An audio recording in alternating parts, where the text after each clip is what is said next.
Well, kia ora whānau, it's Joe here, Chief Encourager, All Hunting Z. I'm here with a living legend. Where's that person?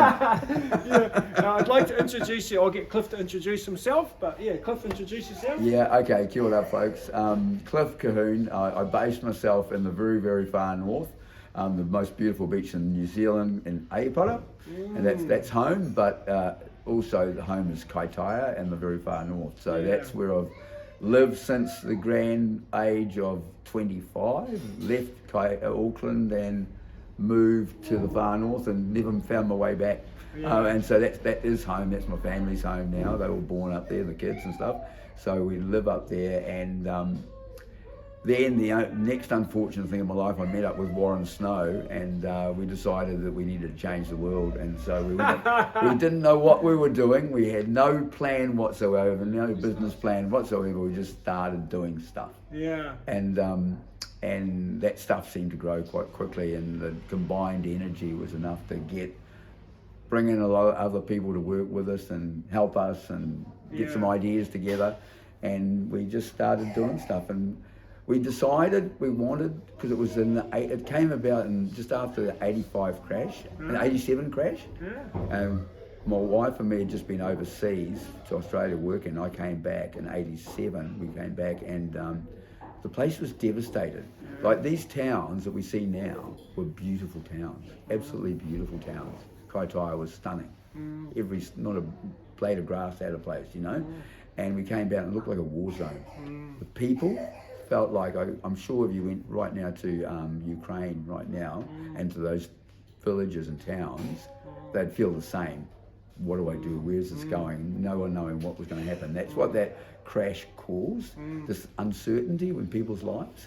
And so we got together, Warren and said, I've got to do something, And unemployment, I reckon at that time, it would have been 20%, maybe more.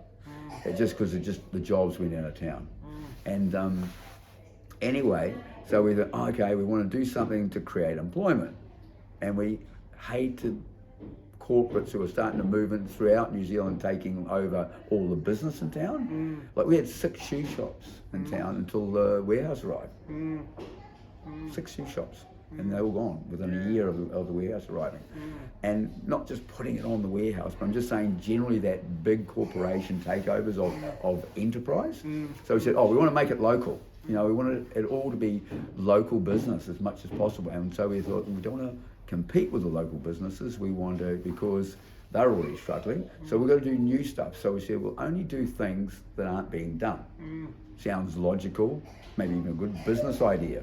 If it's not being done, then it's most probably got some value in it. No, the stuff that's not being done is not being done because there isn't value in it, but there's actually an outcome, which is you end up with doing things that need to be done but don't necessarily have enough value to cover their cost. So we decided we were going to look at, we would never compete with a local business. We only work with them, and we've been into partnerships with local business, but we decided that we wanted to actually do something new and grow our economy. So there's no point in competing with someone else that's already struggling. So hard road, because it's, you know, a lot of it's, one thing I've learned in life, no one will pay you to change their mind. Okay, no one's going to say, I really don't understand I don't understand a concept or anything else, I'm going to pay you to change my mind. Very few people, unless they get something out of it. But we were there to like try and change the view of people's minds towards waste, and community, the planet, you know, waste of resources, unemployment, all that. So no one's going to pay you to do that. So what you have to do is somehow beg, borrow and steal to get money, to get going, to show people there is a different way of doing stuff. So hang on, so the way I have heard about Cliff and Warren is kind of as legends in the zero waste movement. And so, because I came into this quite new, I was very green in the sense that I thought we were clean and green, and started seeing some of the zero waste activities in Auckland, and then I was told, it's all modelled off what Cliff and Warren have done. Now, Warren was the first sustainability manager at the Warehouse Group, and then of course that they went their own ways, and then you and Warren decided to try a resource recovery site, which now all of New Zealand has picked up on. Auckland Council, all the various councils around New Zealand have picked up on what you guys did. Yeah. What, 30 years ago? And more. We started in 1990. Yeah, so before it was a thing, you saw all of this waste up in Kaitaia and you went, hey, let's start a business on the dump. Yeah. Yeah. and it's interesting because that was before actually it was before he did this, before he went to the Tyndall Foundation, set that up. So he'd already been with CBEC for 5 years before he went to Auckland for family. And so what we did was we actually approached our local council, and that time it was the Kaitaia Borough Council. Yeah. Local people in their local town, and they went, we know Warren, we know you, Cliff, you're both good people, we always got great ideas, to have a bit of a chat in town about great ideas for the town, so we trust you to have good ideas, and you're both high energy people that do good things. So the council said, yeah, we'll buy into that. Sounds great for the town. So knowing locals, and so tell us, like, just because we're way down the pathway now, but you guys started on the dump. This wasn't a thing in New Zealand. Not at all. Because now we've got really great examples in Raglan with extreme zero waste in Queenstown, and we've got, I think, 14 sites around Auckland now. Yeah. Aim to be 21 sites, and we've got curbside recycle, curbside inorganic. So, but all of that wasn't a thing. That's all been modelled off what you guys did. Yeah. And so tell us about the first sort of 5 years, because that can't have been easy. I know, it wasn't easy, but we also, part of the philosophy, and we've learned to give it some terminology now about, having impact and stuff like that as key words rather than just doing stuff. And one of the things is, like, if you do a good thing in your town, that's wonderful, but it only has an impact on the town, right? Really making change is taking those good ideas and transferring them across lots and lots of towns. Is that where the Zero Waste Network as a network came from? Because was it a thing before that? No, not at all. Right, so it birthed out of that, yeah. So these two have been OGs of the Zero Waste Network. That's how I came across you guys. Yeah. And it's been such a privilege to meet you and Warren. I've got to meet Warren a couple of times actually. And so you guys started building. So we started doing that. We always realised that not because it was an ego thing, we're going to go and tell other people what to do, but we felt that it was really important. It wasn't just about Kaitaia getting it right. In fact, Kaitaia most probably wouldn't have survived on its own without others starting to do it around the country. It all supported each other. And so we decided right from the very beginning that we'd actually support other organisations to get the opportunity to do that. And which is resource recovery. You basically got the stuff that was coming into the dump, and rather than it just going to a hole in the ground, you started pulling some stuff out. But we weren't looking at just high value resellables. We realised that the majority of waste was actually just your basics. Bottles, cardboard, paper, plastics. Did New Zealand have recycling cardboard programs in place? There was. In Auckland there was still, from the rag and bone man days, they went from rag and bones to bottles to cardboard to paper. There was a bit because then Korero and places like that started to be able to take it was cheaper to buy their paper back and their cardboard back than cut down a tree and turn it into it. So they would buy it locally. So you started creating an economy for the stuff, and you guys sowed into that economy. So tell us, because this grew to 80 staff over 20 years. It was the biggest entity in Northland, as I understand it. It was one of the bigger businesses in Kaitaia. Biggest living wage employer, and all from stuff going to the dump. That and what happened was because Warren and me are both hyperactive. So we started off with the recycling, but we also wanted to create employment, so that wasn't sufficient. And actually, we about 40 staff were tied up with our recycling. And then the rest of those 40 were things like we started a labour gang, doing contract work for council, clearing waterways and stuff like that, for council, because we could create large job opportunities. And then we, one of the local councillors came one day and said, we've got this little garden centre that we grow, not garden centre, little nursery, we grow trees for town, and no one to run it. Do you want it? So we took over the building and the little bit of land that came with it and started a garden, a little nursery. And there wasn't a nursery in Kaitaia then, you see. So what was the core of it? So the core of you said was we wanted to create local employment. So what were the core values? The core values was obviously you saw a gap in resource recovery. And you wanted to create local enterprise? And we wanted to create new work. Right, new Completely work, new work that was actually environmentally sound. So we combined that idea. We said, if we're going to be doing anything, it's got to be some of the criteria, like you say, the purpose was to create new jobs, not compete in the local environment, and also that the work would be environmentally sustainable. You know? That's incredible. So crazy at the time. Now, so it's a logical idea now. Well, now Auckland Council have modelled. They're hoping to have 21 resource recovery sites, and they're modelled off what you and Warren have done at CBEC, which is just incredible. Now, I mean, I've spoken to most of the councils around the country, and they're all now looking at what Auckland Council's doing. But it's actually what you guys had built and proved out is possible. So you made local employment, you made it financially viable because this grew. So it's a local chunk of our economy now in Kaitaia is CBEC, who turns over, you know, $5 or $6 million a year, and all locally spent. And now we're the biggest insulator of houses in north of Auckland. So tell us about it, because unfortunately, 8 years ago, you guys lost the council contract for that recycling activity you did. It was taken by a local contractor. That not a local contractor, actually they came into the area to win contracts. They were actually from the Manawatu. Right, and they won that contract of council, which council have admitted is just not the right thing. It's just not creating the economic or social value that you guys created. But out of that, you guys had to pivot pretty quickly because you lost a big rock.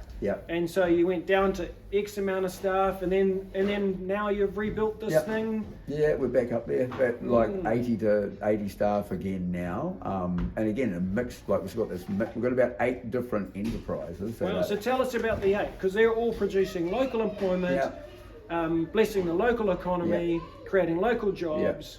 Wow! So tell us about the 8 that you've built. They're all quite different, and that's a juggling act to keep all these completely different things, businesses going. But they were all a need in the community, so that's how it came about. Each one of them was based on that. The garden centre, like I said, that came about from being offered this opportunity to grow a garden centre that was going to be closed down and just, you know, there was nothing available in the town. So we started there. Now it's the biggest one in town, and we do a lot of re-veg growing. So it's re-veg and garden centre. So we plant about 60,000 trees a year. We grow and plant in the community of just the re-veg projects.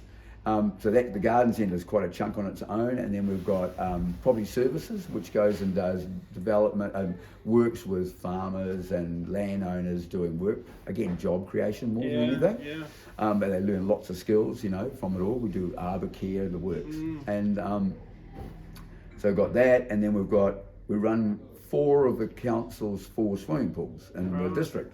So we've got Kawakawa's got 12 months of the year swimming pool, so that's full on with the 12 months. We've got Kaikoi, we run Kaikoi, the swimming pool for council. We run Kirikiri pool, public pool for council, and Kaitaia. And we're just building a big, well, it's finished almost, and Kaitaia will get a massive aquatic centre opening just before Christmas. Wow, Kaitaia. It's massive, So, and that was a community raising the money to pay for it all, but it's... And you guys will manage that pool very well, amazing. So we manage, and we've never tendered. We got one of the Kaitaia pool was one of our first jobs we got again. Council went, just after we started doing the recycling, they said, we've got no one to run the Kaitaia swimming pool this year.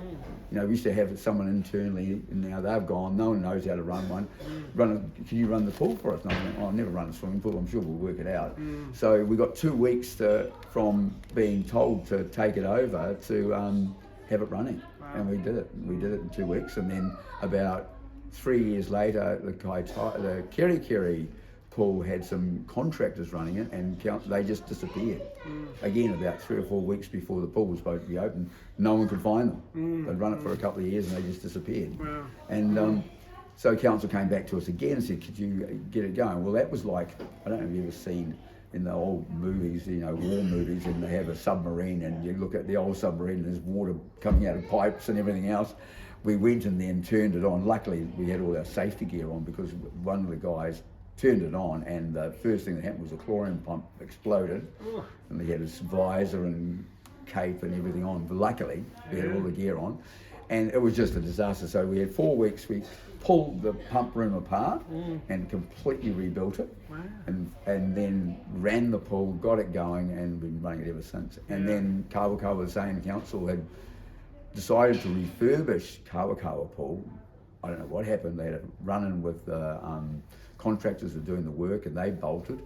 And so again, you know, a few weeks before the pool was supposed to be finished, council came back to us and said, "Will you finish the build, commission it, and get it running for six weeks for us?" Well, that was 16 years ago. Yeah. And we said, So a lot of collaborative partnerships, because private, public, you guys are a charity, but it's all to do with creating local enterprise. So how many is that? That's 3, I think. No, yeah, and then we've got the Eco Solutions. They run the Eco Solutions, our environmental education team, and they work with schools, business, everybody. They run the biggest events in the far north. Wow. Waitangi now is 95% reused. Wow. Or recovered.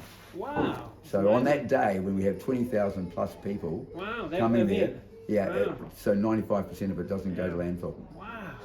So that's a massive lead up and a massive And day. again, it's another example of proving out real life sustainability. I mean, if you can do a 20,000 people, you can do a 1,000 or 500 people event. Yeah. And so they've got another branch that does now a lot of, you know, work with businesses as well. So it's one is the education where they go in the schools, and then they have a whole range of stuff working with business and stuff like that, and developing new waste recovery programs, which is getting back to our waste recovery. So one is education and the other one, so that's sort of 2 ventures at the moment. And then we run the North Link bus service in Kaitaia. Oh, wow. So it's a public bus service. We started it because there was no service. Right, so you saw a need, you saw a gap, you saw the possibility to bless community, create some jobs. So I went and bought 3 buses. Well, as you do.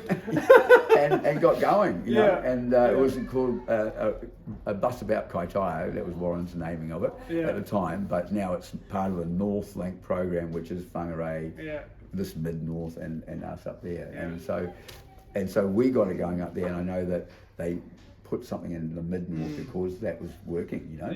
But so we just designed it. We worked out what we're going to run, the runs we're going to do, everything like that, with stops, everything, and we run workers' runs, and then also the workers' runs and shoppers' runs. Wow. And so, but people, when they get on our bus, on their way home, when they've been shopping with 2 big bags, we drop them to their house. Oh wow, that's amazing. They don't get dropped at the stop on the way back. They get picked up from the stop, but they get dropped at home. That's amazing. So how many staff have you got now? What's your turnover as an organisation? Yeah, and the other one is Healthy Homes, which has got 2 parts as well. So Healthy Homes is the installation, and now we've got Healthy Homes, which is also the heat pumps and heating systems. Right, And we're also now just starting to do refurbishment of houses as another branch. And we've branched out into commercial work in that area too. We're working the ECA program, but now we're actually getting quite large in commercial installation and fit outs. Yeah, fantastic. Yeah, so that's us. Yeah, so what's the size of the entity? About, like at the moment, average week, about 80 people. Wow. And we peak at about 100 because we've got 3 seasonal pools. And so they take on another 20 staff over the 6 months of Christmas. You know? So it gets up to about 100. Yeah. But what a great example, right? Like, here you are, you guys have seen some gaps. I mean, how long you guys been in business now? 35 years. 35 years, a charitable entity, so all the goodness is going back into your purpose, back into community. Yeah. Man, that's just, you're an inspiration. Well, and what's got us there too is like, by buying that piece of land and building, we had $5,000 we'd saved, and it was $120,000 the building and land. Showing your age now, mate. I know. But prices have gone up quickly. But so we bought it with total risk, and and no official owner really when you think about it. It's just a community trust. And so, but what it did then, it went, and that's why a lot of those sites you talked about, you know, in other parts of the country, what we did was we were able to then, because of CBEC's asset base, borrow against that asset. For some of these projects. We weren't even in Kaitaia. And what actually happened, there was a company in Napier called Prometheus, which is a community bank. Been around forever in New Zealand, and they've since folded, which is really sad, but they used to just finance small community-based and good work type organisations. And so we did this massive borrow, which is one of the biggest loans I've ever given, was $250,000 we borrowed off them for a project in Waiheke Island. Again, not Kaitaia's backyard. We won the contract for a Waiheke group, but we ended up running it. And so, you know, Gary Colqhoun. You've subsequently given that away though, haven't you? Like, we were only there for I think 3.5 years. So you're leveraging that on behalf of broader Aotearoa. Which is after that time, basically if Gary and myself had worked on the budgets for any other waste minimisation project, any other community group, if we worked on the budgets with them, they automatically got a loan. From them. So it was amazing. The first time we had, because you couldn't get money from banks. If you're a community group. Zero. But what you guys have built is sustainable. In every way, financially and of course environmentally. It's creating local employment. I mean, and you've then modelled something, and you've leveraged that something you've modelled. I mean, many times I've heard many times you and the whānau have leveraged even your personal assets to see the zero waste network and those activities. You know, so what would you say? So we're going to put this video up. I want the Ohat stores to see it, because you know this is inspiring. We're up in Kaikoui today. Me and our national rangatira. We're actually up in Ohat store in Kaikoui. We're here to meet with them, and I just so happened to catch Cliff as he was coming to get some carpet tiles for a refurbishment he's involved in. I said, oh, can I do a quick video? Not so quick video. But if you were to say, because I mean lots of people watch these kind of videos, what would you say about what needs to happen in New Zealand around this sustainability? Because you're building people, planet, profit, which is what we're trying to build, right? Because it's got to be profitable. You can't just rely on you can't just rely on government or council giving. It's got to be sustainable. It's got to affect the lives of people, and I agree, locals, and it's got to have people, planet, and it's got to have an environmentally positive effect. So, like, what would you? I mean, you've been in this longer than anybody I've met. What would your message be?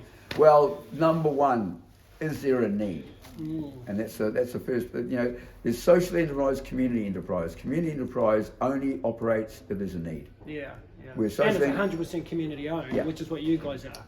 So is there a need? And the need is greater, unfortunately, I'm very sad to say, that the need is greater than it's ever been. One, environmentally, and two, socially. It's so massive. we haven't got any better. No, so there's definitely a need for community enterprise. So we established that, and it's got a lot to do over the next 20, 30, 40 years, to be honest.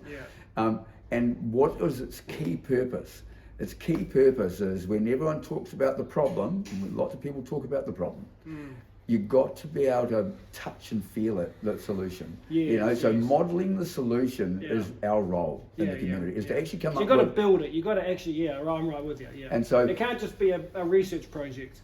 No, and I think the good thing is there's more opportunities resource-wise to get going as a community enterprise, so it makes it more possible. But you know, there's no way of avoiding getting your hands dirty, because it's not about just producing information. We know the problem, we can measure and all that sort of stuff. It's all great, but what we need is action on the ground. We need people employed more than ever. We've got just down the road a jail that's great at pumping people in and pumping people out. When they come out, they're unemployable. So who's going to employ them? Do we just keep putting them on the street? There was a thing on TV1 about, you know, crime last night. You know, actually, was a great program. The crime in New Zealand is reducing for, this is a sort of minor crime, you know, the things we love to hear about, like RAM ratings and stuff like theft and assault, is reducing. The corporate fraud crime is going through the roof, increasing. But they don't go to jail, and the others do.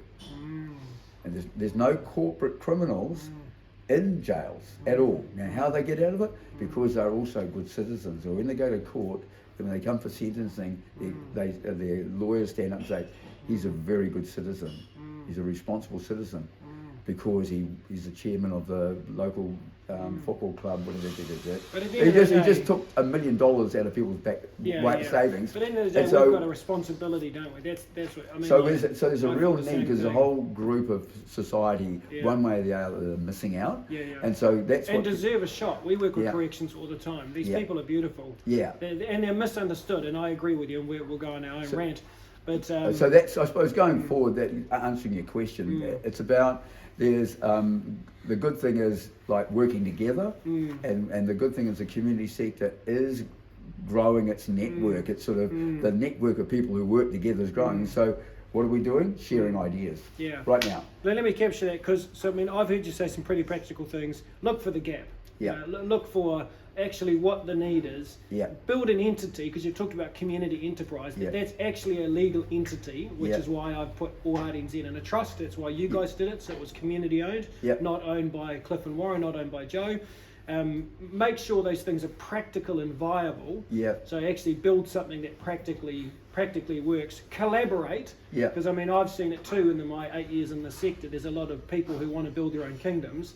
I mean, we're up here. First thing we did was come and meet with you, because you're the komatsu for the waste sector here. We want to know, So build collaboratively and build profitably. Build something that actually is self-sustaining and will continue to develop. Which is why, how long have you guys been doing this now? Total? 35 years. 35 years. I mean, that's a 35-year-old business, still functioning, still flourishing, gone through really hard times, lost major contracts. I mean, inspiration. And the thing is, we do have an asset base, which is like you're saying about profitability, assets. They give you the opportunity to borrow to do stuff as well, which is sometimes necessary. And I suppose one of the other things is when you say, what do we do going forward? My vision has also been like, when you look at all the networks and the people who are doing good stuff around the country, and we all got together one day and said, okay, let's all get together, because we all like each other for a start, and put everything list all the things that people are doing good in different parts of New Zealand, and then look at it and said, in your part of town, have you got one of those? Oh no. Let's share. Let's trade the ideas for a start. Let's give it away. And that'll create so much economic activity locally, so it creates so many jobs, and and the expertise is already there. I saw that in England. I was lucky to do some work for Churchill Fellowship over there, and what I came away with really understanding that in the big community enterprise networks there, they have some basic stuff. If you want to be part of our organisation, you've got to accept that 50% of our resources will not be going into you as a member. They'll be going into the movement. Growing this whole activity. And I think that really hit home to me, that and that's what Zero Waste has done. Without actually consciously working through it. Grow, and share. Well, mate, I hope everyone's super encouraged. There was a longer korero than I thought, but it doesn't matter, because literally I've been so inspired and learnt so much from what Warren and Cliff have done, and then of course through the Zero Waste Network and my connection to them now nationally, and what they're doing is incredible. So so if you get a chance, obviously up in Kaitaia, but you've got really good examples in about 14 sites of community recycling centres around Auckland. Also, I'm really inspired by what Rick and his team are doing down in Raglan, Extreme Zero Waste. That's an incredible thing. So have a look, because this is really good examples of quality community-owned enterprise with the benefit going into community that's financially viable. People, planet, profit. People, planet, profit. Totally. Thanks, buddy. Awesome. Thanks for the korero. No, great.